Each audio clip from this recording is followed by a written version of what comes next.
Bentar ya. Ternyata nggak lengkap. Bentar.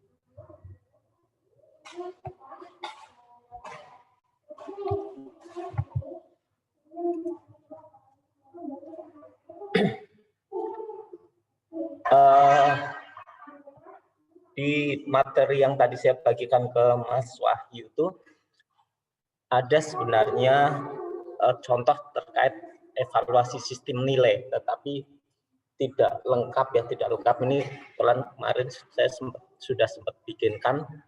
Nah, kurang lebih gambarannya seperti ini, Mas-mas dan Mbak-mbak. Kalau sistem nilai ini masing-masing ya ada harga. Kalau untuk teknisnya ini kita misalnya membuat beberapa kriteria, misalnya selain nanti harga, untuk kriteria dari aspek teknisnya, misalnya kita nyebut harga suku cadangnya, terus kemudian ketersediaan service center, terus kemudian garansi, kemudian spesifikasi. Nah, bobot dari aspek teknis ini kalau di Perlem LKPP itu kisaran 60 sampai 70. Nah, kalau untuk aspek harganya itu 30 sampai dengan 40. Nah, saya memberikan contoh dalam hal ini bobot aspek teknisnya 60, terus kemudian bobot harganya 40. Nah, dari aspek teknis yang 60 ini kita memberikan beberapa kriteria, ada 4 dalam contoh ini. Nanti pada tahap pelaksanaannya mungkin akan berbeda-beda juga, tapi saya memberikan contoh ini seperti yang pertama harga cukup cadang, ketersediaan service center, terus kemudian garansi, spesifikasi. Nah, bobotnya masing-masing itu harga suku cadangnya bobotnya 5, ketersediaan service center 5, garansi barang tersebut 10, terus kemudian spesifikasinya 40, sehingga totalnya benar nggak ini 60? 5, 10, 40, 60. Nah, untuk penawaran yang disampaikan oleh masing-masing calon penyedia, ya, kita lihat misalnya dari kriteria harga suku cadang. Untuk harga suku cadang yang paling murah, ya paling murah kita kasih nilai tertinggi, ya kasih nilai tertinggi. Untuk ketersediaan service center, misalnya kalau service centernya misalnya tersedia di seluruh kota, ya di seluruh kota yang ada di Indonesia, misalnya kota besar lah, taruhlah kota-kota besar itu ada semuanya, kita kasih bobot nilai tertinggi. Nanti secara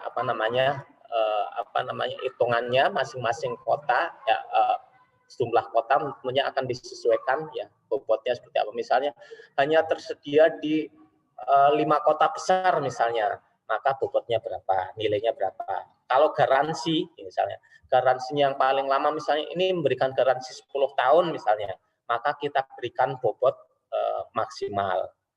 Misalnya tidak 10 tahun.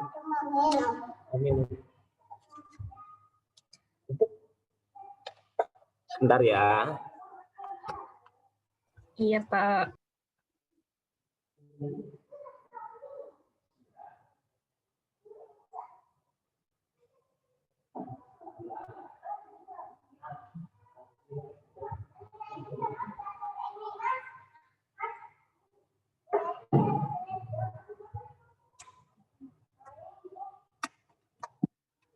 Sampai mana tadi? Ya mungkin dari keterangan ini Mas-mas dan Mbak-mbak saya yakin bisa menyimpulkan. Jadi terkait harga suku cadang, kalau paling murah suku cadangnya maka nilainya paling tinggi. Kalau service centernya tersedia di seluruh kota nilainya paling tinggi. Kalau garansinya paling lama maka nilainya paling tinggi. Terus kemudian spesifikasi, ya spesifikasinya paling lengkap, maka dinilai paling tinggi. Terus kemudian dari penawaran masing-masing kita nilai ya. Oh, ini dari PTA ternyata suku cadangnya paling murah ya. Kita kasih skor 5. Terus service center ternyata tidak di seluruh kota, ada beberapa ibu kota provinsi yang ternyata tidak ada. Nah, kita kasih skor 4. Nah, garansinya ternyata ada yang garansinya sampai 10 tahun, ini cuma 9 tahun misalnya, atau cuma 8 tahun, saya kasih skor 9.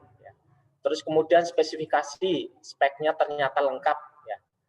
Kita kasih skor 40, sehingga total dari aspek teknisnya, ini skornya 58 untuk PTA. Nah, terus kemudian PTB juga kita nilai, ya, skornya totalnya 56, 58. Nah, terus kemudian setelah kita lihat dari aspek teknisnya, ya, dari aspek teknis kita lihat dari sisi dari aspek harga, ya, dari aspek harga. Nah, kurang lebih cara melihatnya sama. Kalau yang paling murah, ya, maka kita kasih skor paling tinggi, ya. Kalau tadi kita bobot untuk aspek harga adalah 40, berarti skor tertingginya ada 40. Nah, karena kebetulan yang paling murah adalah PTA, maka skor 40 jatuh kepada PTA 40, ya. Terus kemudian untuk PT ini masih PTA semua, sorry. PTB, ya, misalnya penawarannya 2.200.000, maka untuk ngitung bobot skor untuk harganya adalah harga paling murah dibagi harga yang ditawarkan oleh PTA dikalikan dengan bobot untuk harga. Jadi 2 juta per 2.200.000 kali 40. Demikian seterusnya sampai dengan PTD. Nah, dari hasil perhitungan ini kita tambahkan, ya, dengan bobot atau nilai dari aspek teknisnya, sehingga kita ketemu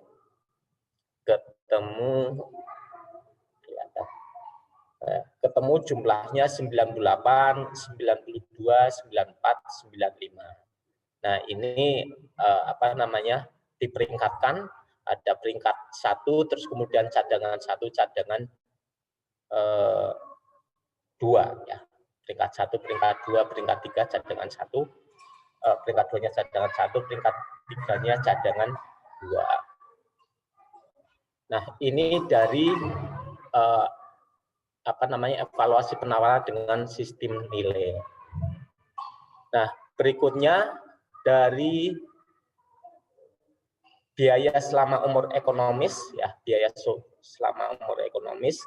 Nah, yang kita lakukan adalah kita melihat, ya, harga penawaran berapa, terus kemudian biaya suku cadangnya berapa, biaya operasional selama penggunaan berapa, terus kemudian biaya pemeliharaan berapa, terus kemudian nilai sisa, ya, nilai sisa dari barang dan jasa yang dia beli nanti sampai dengan periode tertentu, ya, setelah penyusutan itu nilai sisanya berapa, 62, misalnya untuk PTA menawarkan barang dengan nilai sisanya nanti 62.500, terus kemudian 60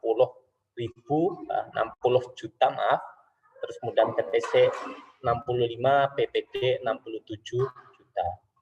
Sehingga biaya selama umur ekonomis masing-masing bisa dilihat, ya, bisa dilihat di situ. Itu untuk PTA itu 78 juta, PTB 83 juta, PTC 83.500, PTD 88 juta. Nah, sehingga yang kita pilih adalah yang biaya selama umur ekonomisnya paling rendah. Nah, kita di situ terlihat PTA-nya, ya, PTA. PT paling rendah adalah PTA, ya, PTA, terus kemudian nomor 2-nya PTB, nomor 3-nya PTC. Nah, ini sebagai peringkat 1 sebagai calon pemenang. Terus kemudian cadangannya PTB dan PTC. Nah, terus kemudian evaluasi penawaran berikutnya adalah dengan metode harga terendah. Ini yang dilakukan pertama, tetap kita melihat penawaran-penawaran yang memenuhi persyaratan-persyaratan teknis ya. Nah, baru kemudian kita lihat dengan penawaran-penawaran yang disampaikan. Nah, kalau memang kebetulan barang dan jasanya, barangnya itu adalah nilai tertentu dan harus memperhitungkan TKDN juga, maka yang kita lihat adalah HEA-nya. Nah, ini sambil ngisi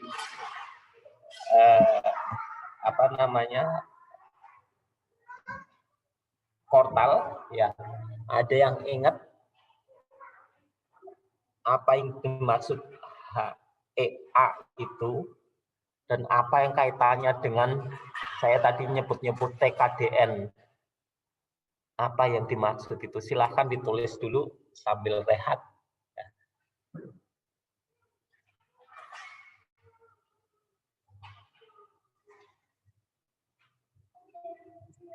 Jelas nggak maksud pertanyaan saya? Mohon maaf ya. Maksud pertanyaan saya bisa dimengerti nggak, Mas-mas dan Mbak-mbak? Iya, bisa, Pak. Oke, silahkan ditulis apa yang saya maksud, apa yang dimaksud dengan HEA, terus kemudian apa kaitannya dengan TKDN, terus kemudian saya tadi nyebut juga dengan nilai tertentu itu maksudnya apa. Silahkan sambil ditulis buat ngisi aktivitas dan ngisi portal saya.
Habisin apa nak? Oh,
Oke, beberapa teman sudah menjawab, Mas-mas dan Mbak-mbak.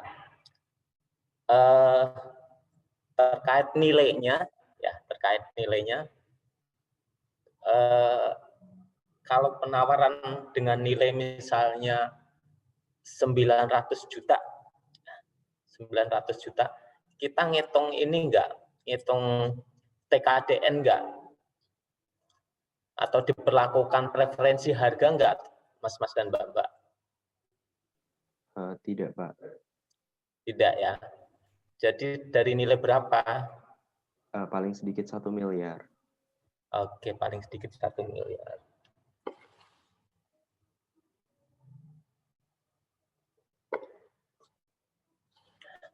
Oke, kita lanjutkan. Untuk evaluasi penawaran untuk pekerjaan atau pekerjaan pengadaan barang dan jasa untuk jasa konsultansi, ini ada 4 metode. Yang pertama kualitas dan biaya. Nah, kualitas dan biaya sebenarnya kurang lebih metodenya sama dengan sistem nilai pada pengadaan barang terus pekerjaan konstruksi dan jasa lainnya. Nah, tetapi kalau untuk jasa konsultansi, unsur-unsur ataupun kriteria yang ada pada saat ngitung aspek teknis itu adalah pertama pengalaman, terus kemudian proposal teknis, ya proposal teknis di dalamnya di situ ada pendekatan, rencana kerja dan kualifikasi tenaga ahli, kualifikasi tenaga ahli. Jadi kurang lebih hampir sama dengan untuk pengadaan barang atau pekerjaan konstruksi maupun jasa lainnya. Hampir sama cara ngitungnya. Nah, terus kemudian kalau untuk kualitas ya, untuk kualitas ini yang kita pilih, yang dipilih itu adalah untuk yang mempunyai kualitas teknis terbaik ya. Jadi tidak harus penawaran harganya murah, paling murah, tetapi yang paling pertama dilihat adalah terkait kualitas teknis terbaik. Jadi dari aspek teknisnya yang dipilih sebagai calon pemenang. Nah, kalau pagu anggaran ini kita lihat dari aspek teknisnya, ya, aspek teknisnya. Jadi hampir sama, evaluasi teknisnya seperti apa. Terus kemudian kita lihat juga bobot masing-masing, ya bobot masing-masing. Terus pemenangnya adalah yang mempunyai nilai teknis paling tinggi, tetapi nilai penawarannya lebih kecil atau sama dengan nilai pagu anggaran. Ya, ilustrasinya kita lihat di slide berikutnya. Nah, dari nilai teknis ya, dari nilai teknis pada saat evaluasi penawaran jasa konsultansi, kita bisa lihat misalnya ditetapkan ambang batas ya, ambang batas untuk dari aspek teknisnya misalnya 60 ya, aspek teknisnya 60. Nah, yang lolos ya, lolos untuk kita lihat aspek pagu anggarannya, biayanya adalah dari mereka-mereka yang lolos ambang batas teknis ya. Misalnya ditetapkan ambang batas teknisnya 60, berarti dari beberapa penawaran yang masuk di sini semuanya lolos ambang batas, karena ambang batas 60 terus kemudian mengajukannya ada 64, 62, 65. Nah, terus kemudian ya kita lihat berikutnya pada saat evaluasi dari metode pagu anggaran, kita lihat pagu anggarannya misalnya 70 juta ya, 70 juta. Maka yang lolos adalah mereka-mereka yang penawaran harganya itu tidak melebihi dari 70 juta. Nah, dari gambar yang Mas dan Mbak lihat, yang lolos adalah perusahaan A dan perusahaan B karena tidak melebihi dari pagu anggaran 70 juta. Nah, akan tetapi yang akan dipilih adalah yang mempunyai nilai teknis paling tinggi ya. Nilai teknis paling tinggi. Nah, kenapa tidak C? Ya, kenapa tidak C? Dia nilai teknisnya paling tinggi, tetapi penawarannya ternyata melebihi pagu anggaran sehingga tidak. Nah, nanti pada tahap pelaksanaan mungkin tidak sesederhana ini, ya. Pesertanya juga banyak, tapi sebagai ilustrasi gambaran menggunakan pagu anggaran adalah seperti ini. Nah, terus kemudian untuk biaya terendah, ya biaya terendah yang dilakukan adalah penilaian dari aspek teknis, ya seperti apa, ya seperti apa aspek teknisnya. Nah, terus kemudian apakah lolos ambang batas atau tidak. Nah, contoh di sini perusahaan A, perusahaan B, perusahaan C semuanya lolos ambang batas ya. Karena ambang batasnya 60, nilai teknisnya 64, 62, 65. Nah, kalau yang sudah lolos ambang batas ini, ya, ambang batas nilai teknis ini, kita tinggal lihat mana yang penawarannya paling rendah. Ini kita lihat di slide, penawaran paling rendah adalah di perusahaan B. Penawarannya 65, terus kemudian peringkat keduanya 70, peringkat ketiganya 75. Nah, ini terkait evaluasi penawaran yang saya janjikan kemarin. Sampai sini ada pertanyaan sebelum kita lanjutkan ke materi ke-9, swaklola. Ada Mas dan Mbak? Belum, Pak. Tidak, Pak. Oke. Kita lanjutkan ke materi minggu ke-9 ya. Materi minggu ke-9.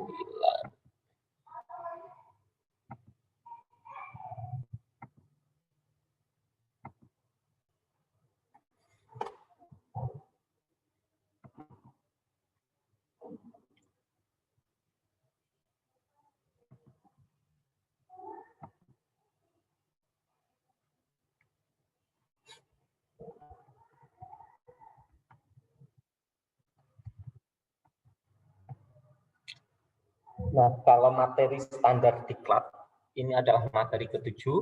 Kalau di kampus, ini materi ke-9, pelaksanaan PPC melalui swaklola. Nah, tahapan-tahapan yang dilakukan pada saat pelaksanaan pengadaan barang dan jasa melalui swaklola, yang pertama adalah perencanaan, terus kemudian persiapan, pelaksanaan, pengawasan pelaporan dan pertanggungjawaban. Pada tahap perencanaan ini adalah penetapan tipe, ya, penetapan tipe karena di Perpres ini ada 4 tipe swakelola, ada yang tipe 1, tipe 2, tipe 3, dan tipe 4. Terus kemudian penyusunan spek, ya, spek dan KAK untuk pekerjaan konsultansi. Terus kemudian selanjutnya penyusunan RAP. Nah, di tahapan persiapan swakelola yang dilakukan adalah penetapan sasaran, penyelenggaraan swakelola, penetapan rencana kegiatan, penetapan jadwal pelaksanaan, dan penyusunan RAP. Nah, seterusnya tahapan pelaksanaan, ada pelaksanaan rencana kerja dan seterusnya sampai dengan pembayaran. Nah, di tahapan pengawasan, ya, pelaporan, ada pengawasan pengendalian, ada tim pengawas di situ, di pertanggungjawaban ada penyerahan hasil pekerjaan sesuai dengan yang dikontrakkan. Kecuali untuk tipe 1 yang tidak ada kontrak antara penanggung jawab anggaran dengan penyelenggara swakelolanya, itu adalah satker ataupun kementerian yang bersangkutan. Nah, pelaksanaan swakelola berdasarkan tipe swakelola ini mungkin sudah berulang-ulang di beberapa pertemuan. Ada tipe 1, tipe 2, tipe 3, tipe 4. Tapi mudah-mudahan diulang-ulang biar tambah ngerti, tambah ingat. Ya, tipe 1, tipe swakelola yang direncanakan, dilaksanakan, dan diawasi oleh kementerian lembaga, perangkat daerah, penanggung jawab anggaran. Kementerian Keuangan misalnya melakukan sendiri, BPS melakukan survei sendiri misalnya, itu tipe 1. Yang tipe 2, ya, direncanakan, diawasi oleh KL penanggung jawab anggaran dan dilaksanakan oleh KL, ya, perangkat daerah pelaksana swakelola. Nah, ini termasuk perguruan tinggi negeri, ini masuk ke swakelola tipe kedua. Misalnya pelaksanaan survei. Kementerian Keuangan punya alokasi untuk pengumpulan data untuk penyusunan PMK tentang standar biaya masukan. Yang melaksanakan survei misalnya BPS, atau yang melaksanakan survei misalnya UI, atau misalnya IPB misalnya. Maka ini masuk kategori tipe swakelola tipe 2. Nah, yang tipe ketiga ini adalah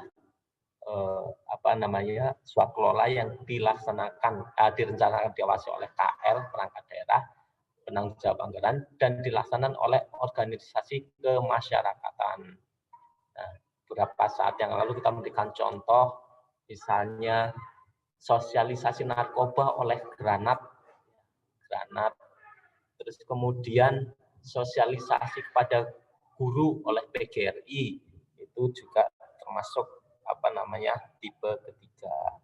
Nah, tipe keempat, ya, direncanakan sendiri oleh KL penanggung jawab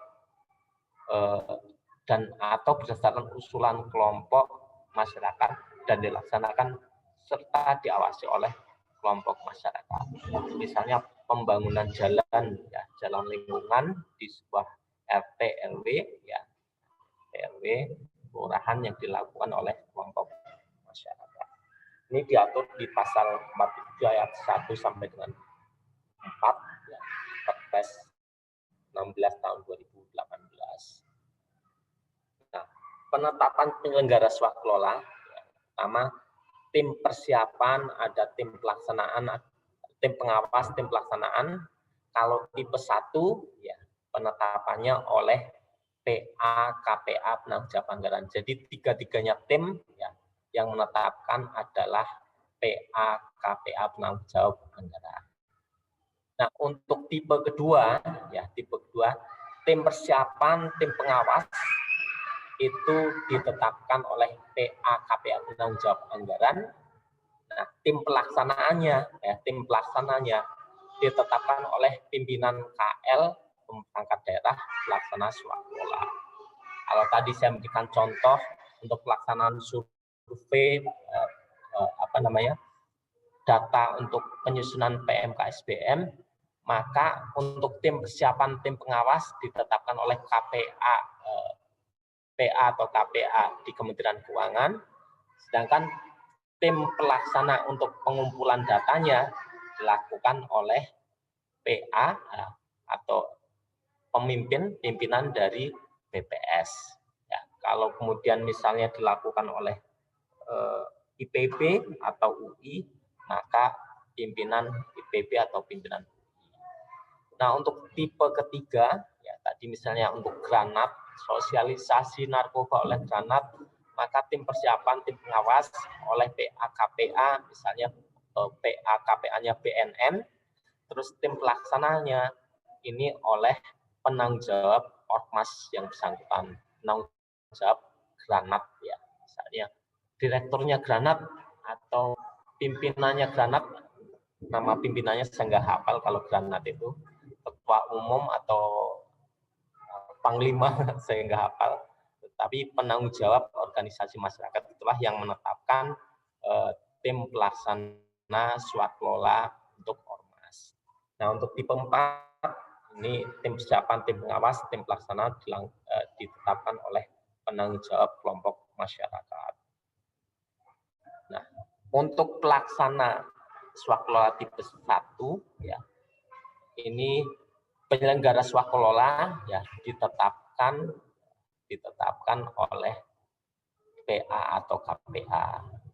Nah, di sini diatur di pasal 47 ayat 1, PA KPA adalah pegawai KL dan atau tenaga ahli. Ya. Tetapi diatur lebih lanjut bahwa tenaga ahli tidak boleh melebihi 50% dari jumlah tim pelaksana. Karena sebenarnya penggunaan tipe ke-1 itu kan termasuk salah satu tujuannya adalah pemberdayaan kemampuan teknis dari KL yang bersangkutan. Artinya secara sumber daya harusnya Kementerian Negara dan lembaga yang bersangkutan itu mampu untuk melakukan itu. Ya.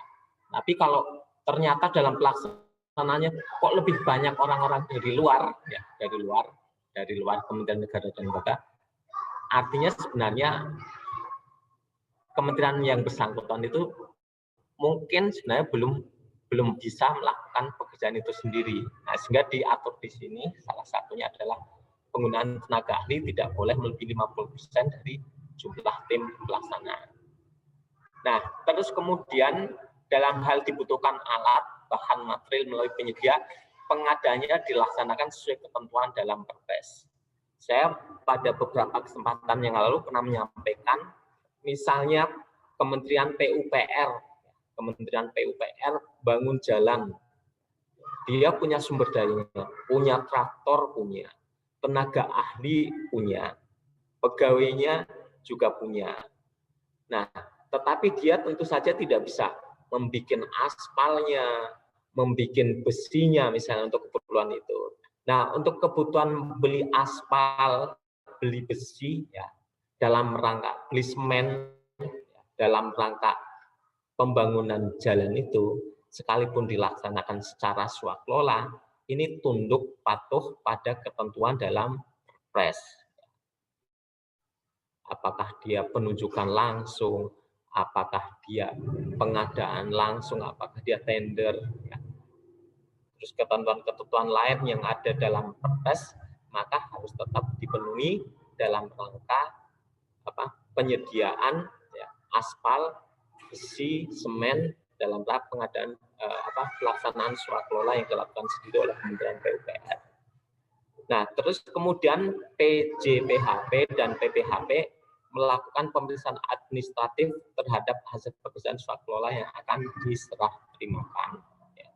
Jadi administratif, jadi sekali lagi pemeriksaan administratif bukan pemeriksaan fisik terhadap hasil pekerjaan yang diserah terimakan. Nah, berikutnya untuk swaklola tipe kedua, ya, swaklola tipe kedua, ini yang pertama dilakukan adalah PA-KPA melakukan kesepakatan kerjasama dengan KL perangkat daerah pelaksana swaklola. Nah, terus kemudian di PAKPA ya, PAKPA itu penanggung jawab anggaran, ini dilakukan ya, menetapkan penyelenggara swaklola, ada tim persiapan, tim pengawas ya, yang ditetapkan oleh PAKPA. Nah, dalam pelaksana swaklola ini tetap melibatkan ada PJPHP, ada PPHP, terus kemudian ada PPK, terus kemudian UKPBJ atau pejabat pengadaan. Karena hampir sama ketentuannya, kalau butuh alat, bahan, material ya, melalui penyedia, maka tunduk patuh pada ketentuan dalam Perpres. Nah, ini ketentuan dalam sini ya, dalam ketentuan pasal 47 ayat 2 ini, kalau tim pelaksana ya, atau pelaksana swaklola KL pelaksana tipe 2 ini tidak bisa atau tidak mampu melakukan PBJ untuk barang dan jasanya, nah ini dapat dibuat kontrak terpisah dengan PPK. Nah, contohnya seperti ini, Mas-mas dan Mbak-mbak. Misalnya kita melakukan perikatan ya, atau kemudian kontrak kerjasama dengan BPS, kontrak kerjasama dengan BPS. Nah, terus kemudian di kontrak kerjasama ini ternyata pihak BPS, saya untuk pengadaan bahan material ya, dalam rangka kelancaran pelaksanaan kegiatan pengumpulan data barang dan jasa ini, saya tidak bisa melakukan proses pengumpulan atau proses pengadaan bahan material tersebut. Nah, ini untuk pengadaan material bahan dalam rangka pelaksanaan swaklola tipe kedua ini dilakukan oleh KL penanggung jawab anggaran. Contoh realnya saya ulang kembali. Kementerian Keuangan melakukan perikatan kesepakatan kerjasama pengumpulan data PMK SPM ya, dengan pihak BPS. Nah, terus kemudian pihak BPS menyatakan saya tidak bisa melakukan pengadaan bahan-bahan dalam pelaksanaan survei itu. Misalnya terkait ATK, saya ATK tidak bisa melakukan proses itu. Ya. Sumber daya di tempat saya terbatas untuk melakukan proses itu. Ya. Melakukan proses pengadaan barang dan jasa, ya, PBJ ATK. Nah, proses pengadaan barang dan jasa ATK tersebut dilakukan oleh Kementerian Keuangan. Ya. Ya, dilakukan dengan kontrak tersendiri. Saya membeli ATK yang nanti akan diserahkan untuk BPS, ya, itu dilakukan oleh tim ataupun perangkat pelaku pengadaan barang dan jasa yang ada di Kementerian Keuangan. Nah, baru kemudian nanti akan diserahkan kepada BPS untuk pelaksanaan pengumpulan data tersebut. Nah, ketentuan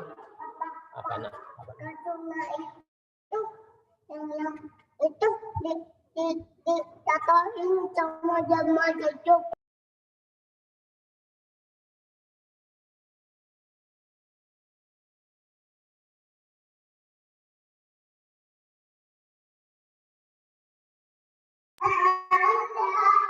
Maaf ya. Ya, nggak apa-apa, Pak. Iklan. Ini anak saya yang 3 tahun. Kemarin 2 hari kemarin demam, terus diare, terus muntah-muntah sampai 4 kali. Sampai malam, terus nggak bisa tidur. Terus kemudian saya baru tidur sebentar, dia bangun. Nah, pada saat bangun itu dia nggak mau saya merem. Jadi kalau lihat saya merem, dia terisak-isak gitu. Jadi pengen ditemanin sampai subuh, sampai menjelang subuh. Sudah relatif sehat, tetapi dia mungkin nggak bisa tidur, gitu kan? Nggak bisa tidur. Dia merasa nggak ada temennya. Kalau pas saya mulai merem, dia mulai nangis, terisak-isak, minta ke tempat mamahnya. Tapi kalau pas lagi mau saya coba angkat ke tempat mamahnya, itu bilang, mamah masih sakit gitu kan, mamah masih sakit ya, kita nggak boleh ke sana.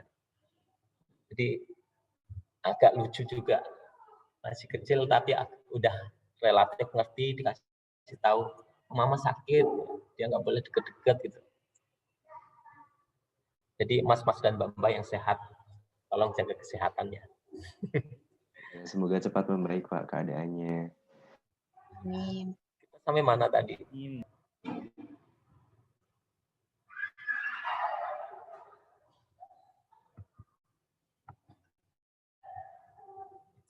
Mas Fajar punya adik kecil, Mas Wahyu punya adik kecil?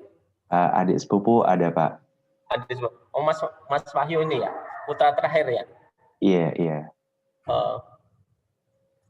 Masih ada yang punya adik kecil umur 2 tahun, 3 tahun? Nggak ada ya? Anak tunggal semua? Mas Bayuan? Kalau Mas Bayuan anak tunggal ya? Oh, anak kedua, Pak. Anak kedua Iya. sudah punya adik? Punya, Pak. Oh, punya ya. Ya, SD. Kelas 6. Tiga bersaudara, Mas Bayuan? Iya, Pak.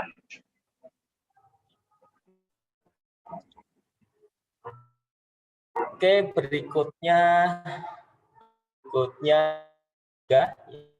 Ormas, kesepakatan kerjasama dengan pimpinan Ormas, terus kemudian di PA-KPA juga menyelenggarakan pelaku-pelaku pengadaan, ada UKPPJ, ada pejabat pengadaan, terus untuk penyelenggara swaklola pengawas yang ditetapkan oleh PA. Dan ada pejabat penerima hasil pekerjaan, ada panitia penerima hasil pekerjaan, terus kemudian ada PPK yang melakukan kontrak swaklola dengan pengurus ormas. Nah, terus kemudian kalau dalam hal ya untuk kebutuhan barang dan jasa, maka pengadanya dilaksanakan sesuai ketentuan yang dilakukan oleh ormas. Nah, kalau memang ormasnya tidak mampu, hampir sama perlakuannya dengan tipe 1, tipe 2, ormasnya tidak mampu melakukan pengadaannya, maka pengadaannya dilakukan oleh PA, KPA, atau pelaku pengadaan yang di KL, perangkat daerah penanggung jawab anggaran. BNN dengan granatnya saya tidak bisa Pak mengadakan material untuk sosialisasi ini narkoba. Ya, silahkan materialnya oleh pihak BNN saja. Maka BNN melakukan itu dengan kontrak terpisah. Nah, hampir sama juga di tipe keempat, tapi kalau untuk yang tipe keempat, tim persiapan, tim pelaksana, tim pengawas, ya, ini ditetapkan oleh pimpinan Pokmas. Nah, untuk pelaksanaan swaklola tipe 2, tipe 3, dan tipe 4, nilai pekerjaan yang tercantum dalam kontrak sudah termasuk kebutuhan barang dan jasa yang diperoleh melalui penyedia. Tapi proses pengadanya kalau memang mereka tidak bisa, maka dilakukan oleh pihak penanggung jawab anggaran. Nah, secara detail di PPT yang saya sampaikan melalui Mas Wahyu, ini ada perlem yang secara detail menjelaskan proses-proses pelaksanaan pengadaan melalui swaklola. Kalau dari PPT ini mungkin Mas Bapak belum cukup jelas juga, silahkan dibaca secara lengkap di perlem LKPP nomor 9 tahun 2000 nomor 8 tahun 2018.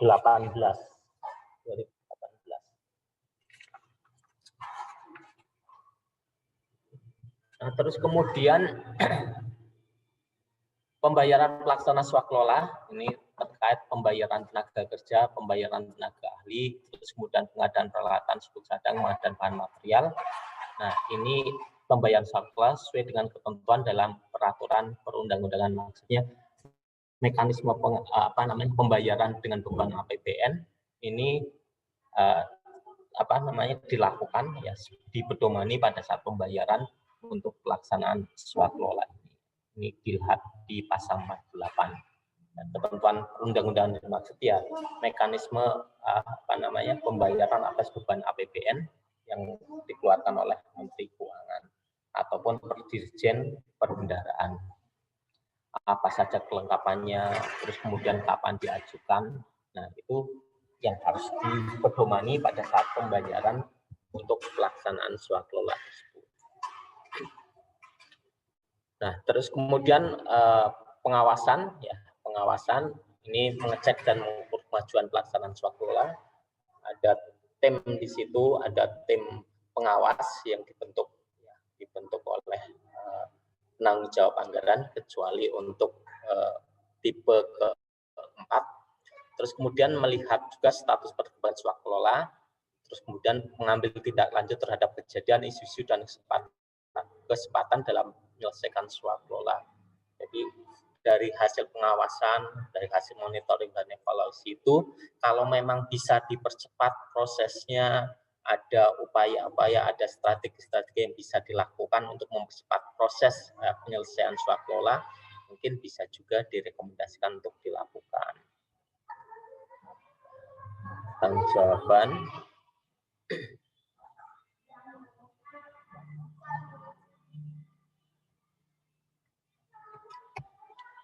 Nah, mungkin itu materi minggu sekarang, Mas-Mas dan Mbak-Mbak. Mungkin bisa dilihat kembali yang tadi PPTS saya sampaikan ke Mas Wahyu untuk perlem 8-nya.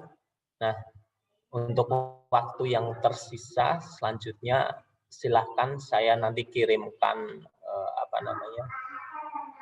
latihan silahkan dikerjakan. Minggu depan kita bahas, Mas-Mas dan Mbak-Mbak. Saya kirimkan sebentar.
Silakan Mas dan Bapak, saya sudah kirim di WA group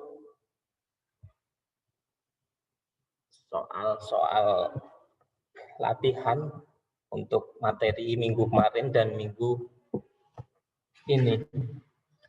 Untuk swaklola memang bahannya seperti itu, singkat, tapi silahkan dipercaya dengan membaca perlem 8 itu dan PPT yang tadi saya sampaikan melalui Mas Wahyu. Mohon izin ya, saya tutup dulu Zoom-nya, atau mau ada pertanyaan? Belum Pak, mungkin nanti kalau ada pertanyaan bisa lewat WA group. Nah, iya benar. Baik ya. Terima kasih Mas dan Mbak, silahkan dikerjakan.